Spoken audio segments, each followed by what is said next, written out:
మహిమ కలుగును గాక. ఈ పరిసర ప్రాంతాల్లో నివసిస్తున్న ప్రతి ఒక్కరికి ఈ సాయంకాల సమయంలో ప్రభు అయిన యేసుక్రీస్తు నామములో ప్రేమపూర్వకమైన వందనాలు తెలియజేస్తున్నాం. ఈ రాత్రికాల సమయంలో ప్రభు అయిన యేసుక్రీస్తును గూర్చిన శుభవార్త మీ అందరికి కూడా చెప్పాలని మిమ్మల్ని ప్రేమించి మీ ప్రాంతానికి వచ్చున్నాం. ఈ ప్రాంతంలో ఉన్న వారందరికీ తెలుసు యేసుక్రీస్తు ప్రభువారు ఎవరంటే. అందరూ కూడా దరిదాపు చర్చికి వెళ్ళే వాళ్ళే. అయినప్పటికీ కూడా ఒక చిన్న సువార్తను మీతో పంచుకోవాలని ఆశపడుతూ ఉన్నాం. ఈ సమయంలో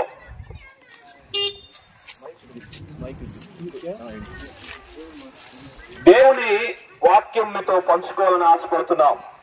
ఏంటిదంటే, ఒక దేశం ఉంది, మిచిగాన్ అనే ఒక దేశం ఉంది.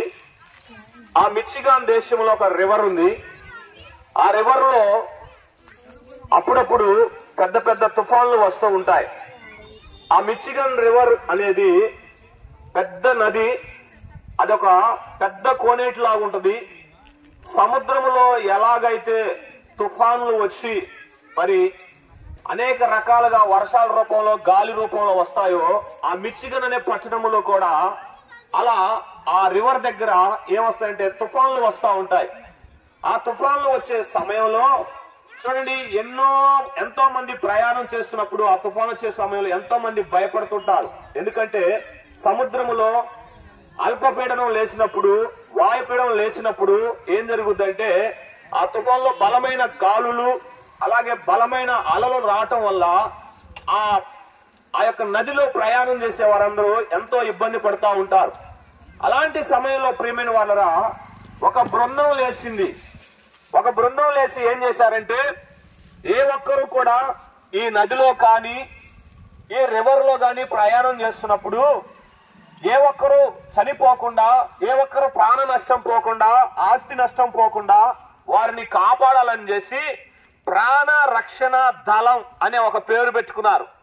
ప్రాణ రక్షణ అనే దళం పేరు పెట్టుకొని వారు ఏం చేస్తారంటే, ఎప్పుడు తుఫాను వచ్చినా ఎవరు ఆ యొక్క నదిలో చిక్కుకున్నా వారిని కాపాడటానికి ఒక బృందంగా ఏర్పాటయ్యారు. అయితే ఒకరోజు తుఫాను రానే వచ్చింది. ఆ పట్టణం మీద బలముగా గాలులు వీస్తున్నాయి. బలమైన అలలు ఆ యొక్క నదిలో వస్తా ఉన్నాయి. అదే సమయంలో వారు ప్రయాణం చేస్తున్నప్పుడు ప్రేమైన వాళ్ళరా చూడండి, ఒక నావలో కనీసం ఒక 17 నుంచి 18 మంది ప్రయాణం చేస్తున్నారు. ఆ బలమైన ఆ నావ ప్రయాణం చేస్తున్నప్పుడు అలల్లో ముందుకు పోలేక ఆ నావలోకి నీళ్లు రావటం వల్ల చిన్న చిన్నగా ఆ షిప్, ఆ చిన్న స్టీమర్ మునిగిపోవటం సాగింది. ఈ లోపల అందరూ కేకలు వేస్తూ ఉన్నారు, అయ్యా మమ్మల్ని కాపాడండి, మమ్మల్ని రక్షించండి, అయ్యా మమ్మల్ని కాపాడండి, మమ్మల్ని రక్షించండి అని ప్రయత్నం చేసినప్పుడు ఈ ప్రాణ రక్షణ అనే దళము అక్కడ కూర్చొని ఆలోచిస్తున్నారు. బలమైన గాలులు వీస్తున్నాయి కాబట్టి మనం ఎలా పోగలం, వీళ్ళని ఎలా మనం రక్షించగలం, వీళ్ళని బలమైన గాలుల నుండి మనం తప్పించాలి, కొందరినైనా మనం కాపాడాలి, ఏ మూల నుంచి మనం వెళ్ళాలి, ఏ రూపంలో మనం వెళ్ళాలని వాళ్ళు ఫ్యాన్ల మీద ప్లాన్లు గీస్తూ ఉన్నారు.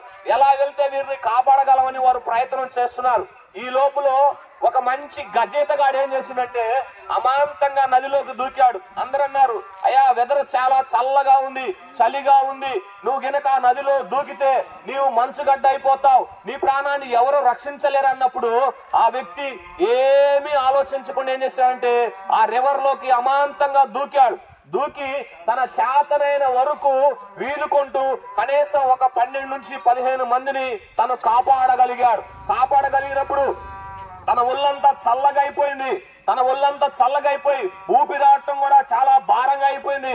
గుండె కాస్త చల్లగా అయిపోయింది. హార్ట్ బీట్స్ పడిపోయింది. డాక్టర్లు అన్నారు, ఈ అబ్బాయిని అర్జెంట్ గా హాస్పిటల్ తీసుకెళ్లాలి, లేకపోతే ఈ అబ్బాయి చచ్చిపోతాడన్నప్పుడు డాక్టర్లు వెళ్ళి తనకి ఏం చేస్తున్నారంటే కరెంటు ట్రీట్మెంట్ ఇస్తున్నారు. మన గుండె కొట్టుకోవటం ఆగిపోయినప్పుడు అతను చూసి ఆ కరెంటు షాక్ ఇస్తున్నప్పుడు ఆ పిల్లగాడు లేస్తా ఉన్నాడు, అలాగే మరలా పడుతా ఉన్నాడు. ఆ పిల్లగాడు లేస్తా ఉన్నాడు, మరలా పడుతున్నాడు. ఈ లోపల తనకు కొంచెం సోయ వచ్చినప్పుడు ఎదురుగా ఇంకా ఇద్దరు కేక వేస్తున్నారు, అయ్యా మమ్మల్ని కాపాడండి, అయ్యా మమ్మల్ని కాపాడండి, అయ్యా మమ్మల్ని కాపాడండి అని వాళ్ళు కేకలేస్తుంటే ఈ అబ్బాయి అలాగే చూస్తూ ఏ మాత్రం ఆలోచించకుండా మరలా నీటిలోకి దూకడానికి ప్రయత్నం చేసినప్పుడు అక్కడ ఉన్న డాక్టర్లు అన్నారు, నువ్వు పిచ్చోలాగా ఉన్నావు, వాళ్ళ కోసం నువ్వు ప్రాణం పోగొట్టుకుంటావంటే నా ప్రాణము పోయినా పర్వాలేదు, నేను వారిని రక్షించాలని చెప్పేసి ఆ నీటిలోకి దూకి ఆ ఇద్దరిని కూడా రక్షించి బయటికి వచ్చి అంటున్నాడు, నేను చెయ్యగలిగినంత చేశాను అంటున్నప్పుడు అందరూ అంటున్నారు, ఈ రోజు నువ్వు హీరోవి, ఈ రోజు 17 మందిని నువ్వు రక్షించావు, ప్రాణ రక్షణ అనే దళం అని ప్లాన్ ఇస్తున్న వారందరూ కూడా వచ్చి మేము ఆ ప్లాన్లు ఈ ప్లాన్లు చేస్తున్నాం, కానీ మా ప్లాన్ ఏది సఫలం కాలేదు, కానీ నీకు ఈత వచ్చి ఈ రోజు 17 మంది ప్రాణాలు కాపాడావు, యు ఆర్ ద హీరో అని చెప్పేసి ఆ వ్యక్తిని పొగుడుతుంటే, నేను చేయగలిగింది నేను చేశానని ఆ వ్యక్తి తన ప్రాణము విడిచాడు. ఈ మాటలు ఎందుకు చెబుతున్నానంటే ప్రేమైన వాళ్ళరా, 2000 సంవత్సరాల క్రితము ప్రభు అయిన యేసు క్రీస్తు ప్రభు వారు ఈ లోకానికి వచ్చాడండి. 2000 సంవత్సరాల క్రితం ప్రభు అయిన యేసు క్రీస్తు ప్రభు వారు ఈ లోకానికి వచ్చాడు. యేసు క్రీస్తు ప్రభు వారు ఎందుకు రావాల్సి వచ్చింది ఈ లోకంలోకి అంటే, పాపులను రక్షించడానికి యేసు క్రీస్తు ప్రభు వారు ఈ లోకానికి వచ్చారు. అసలు పాపులు ఎవరు అని బైబిల్ గ్రంథం తెలుస్తుందంటే, ఆజ్ఞ అతిక్రమమే పాపము. ఆనాటి మొదటి మానవుడైన ఆదాము అవ్వ ఇద్దరు పాపము చేసి ఏం చేశారంట, దేవుని ఆజ్ఞకు ఎదురు తిరిగి వారు దేవుని సన్నిధి నుండి తొయ్యబడ్డారు. ఆనాడు మానవ జాతికి మూల పితరుడు మానవ జాతి, ఈరోజు కులాలు మతాలు గోత్రాలు ఏవైనా వచ్చినంటే వాళ్ళందరికీ కూడా మూల పితామహుడు ఎవరంటే ఆదాం గారు. ఆదాము దేవుడి సన్నిధి నుండి త్రోయబడ్డాడు. ఆనాడు నుంచి దేవుడిని ఎదుగుతున్నాడు. దేవుడెక్కడా దేవుడెక్కడా దేవుడెక్కడా దేవుడెక్కడా అని వెతుకుతూ ఉన్నారు. ప్రియమైన వారలారా, దేవుని వాక్యం తెలియజేస్తుంది, మనుష్యుడు ధర్మ కార్యాల వల్ల తీర్థయాత్ర వల్ల మోక్షాని కోసం ఎదుగుతూ ఉన్నాడు, మంచి కార్యాలు చేస్తున్నాడు. ఇవన్నీ చేయటం మంచిదే, అన్నం లేని వారికి అన్నం పెట్టడం, బట్టలు లేని వారికి బట్టలు ఇవ్వటం మంచిదే, ఆపదలో ఆదుకోవటం మంచిదే, కానీ నరుని నీతి దేవుని చిత్తాన్ని నెరవేర్చలేదు. అయితే తప్పిపోయిన మానవుణ్ణి, పాపములో పడి ఉన్న మానవుని రక్షించడానికి యేసు క్రీస్తు ప్రభువారు కన్య మరియ గర్భము ద్వారా జన్మించారు. ప్రేమైన వారలారా, నశించిన దాన్ని వెతికి రక్షించడానికి వచ్చాడు. ప్రయాసపడి భారం వహించిన సమస్త జనులారా నా వద్దకు రండి, నేను మీకు విశ్రాంతినిస్తానని దేవుని వాక్యం తెలియజేస్తుంది. ఇదిగో పాపముల చేత అపరాధముల చేత చచ్చిన వారులారా రండి, నేను మీకు నిత్య జీవం ఇస్తానని దేవుని వాక్యం తెలియజేస్తుంది. దేవునికి నరునికి మధ్యవర్తి ఒక్కడే, ప్రభు అయిన యేసు క్రీస్తు ప్రభు వారు. మానవ జాతికి పాపము నుండి విమోచన కేవలం ప్రభు అయిన యేసు క్రీస్తు నామము ద్వారానే కలుగుతుంది. ఏ నామములో రక్షణ లేదు, కేవలం యేసు క్రీస్తు నామమును మాత్రమే రక్షణ అని దేవుని వాక్యం తెలియజేస్తుంది. కాబట్టి ఎవరైనా పాపములో ఉంటే, పాపము చేత బంధింపబడి ఉంటే వారి పాపము నుండి విడిపించి వారిని పరలోక రాజ్యానికి తీసుకెళ్ళటానికి యేసు క్రీస్తు ప్రభు వారు ఈ లోకానికి వచ్చి ఆయన శిలువలో ప్రాణం పెట్టి సమాధి చేయబడి 3వ దినాన తిరిగి లేచాడు. ఆయన దగ్గరికి ఎవరైనా వచ్చి, ప్రభువా నేను పాపిని, నా పాపాలు క్షమించు, నీవు దేవుడుగా ప్రభువుగా నేను అంగీకరిస్తున్నాను, నా ప్రతి పాపము నీ రక్తంలో కడిగి నన్ను శుద్ధి చేయి ప్రభుని దేవుని సన్నిధిలో ప్రార్థన చేస్తే దేవుడు అంటున్నాడు, నా యొద్దకు వచ్చి వారిని నేను ఎంత మాత్రము త్రోసివేయనంటున్నాడు. ఆయన కులం చూడు, ఆయన గోత్రం చూడు, నువ్వు ఎలాంటి పాపం చేసినావు దేవుడు చూడు. ప్రభువా నేను పాపిని, నా పాపాలు మాత్రం క్షమించమంటే చాలు. దేవుని వాక్యం తెలియజేస్తుంది, లోబడని జనుల కొరకు దినమెల్లా నా చేతులు చాచుచున్నాను దేవుని వాక్యం తెలియజేస్తుంది. ప్రయాసపడి భారం వహించిన సమస్త జనులారా నా యొద్దకు రండి, నేను మీకు విశ్రాంతినిస్తానని దేవుని వాక్యం తెలియజేస్తుంది. ఈ యొక్క రాత్రి కాల సమయంలో ప్రియమైన వాళ్ళ ఏ భేదము లేదు, అందరూ పాపము చేసి దేవుడు అనుగ్రహించి మహిమను పొందలేకపోతున్నారని దేవుని వాక్యం తెలియజేస్తుంది.